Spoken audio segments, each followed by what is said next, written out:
Soomaaliya ana xataa walaa kintir la'aan ay hayso marka Soomaaliya ka dooda dadka kintir la'aanta ana xataa kintir la'aan ay hayso marka waxa aaminsan haday kintir yeelo lahay nin waa heli lahay marka khiyaaray gabadha ayaa lagu mashquulinina marka gabadha waxyaabaha ka hadlayso waa sax la'aano gabadha badan kintir la'aan ana hadda waa kana 4 sano aanay qabay wili maan arkin asoo mugdi ma ahna aftiin wili maan ku arkin marka khiyaaray gabadhan waa taageersanahay lambarko ana taageersan saaxiibay sheekada hadda wadidna sii wad ha u joojin dadka iska caaytamayo ha u joojin dadka kugu mashquulayo laana dad badan wax u faa'iideynaysa dad badan wax fahansiisneen wax u faa'iideysanaysa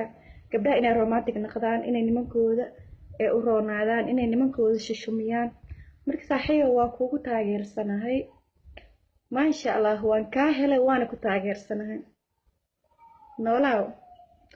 sheekada wadidna sii wad dad badan ay ka faa'iideysanayaan wili waxa ka sii hadashaa gabdhaha kintir la'aanta see u raaxaysan lahaayeen sideedo kale hada aniga sideedo kale kintir malihi kintirka waa laga jaray marka gabdhaha Soomaaliyeed waa laba nooc sunna loo gudaa noocna waa fircoon kintirka dhan waa laga jaray marka abaay waxa sameeysaa koosar ahaan taladeeda ina gabdhaha u fududeysid raaxa u heli lahaayeen gabdhaha kintir la'aanta see nimankooda u soo jiida lahaayeen anabtiga waa ku xumaan kintir la'aana waxa sameeyeen ma og laakiin ilaaha ay qoray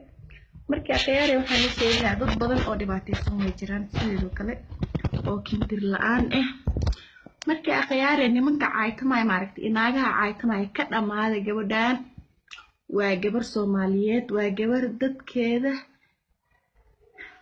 Soomaalinimadeeda u adeegayso marka Soomaaliya waxaan sheegi lahaa qofka markuu caaytamayo waa xishmeynaysiin waa u qoslaysiin laakiin qofka markuu run sheegay waa caynaysiin marka Soomaaliya waxaan sheegi lahaa dadka ha caynina waxaan faa'iideeyaan hada faa'iideysi rabina ka aamusa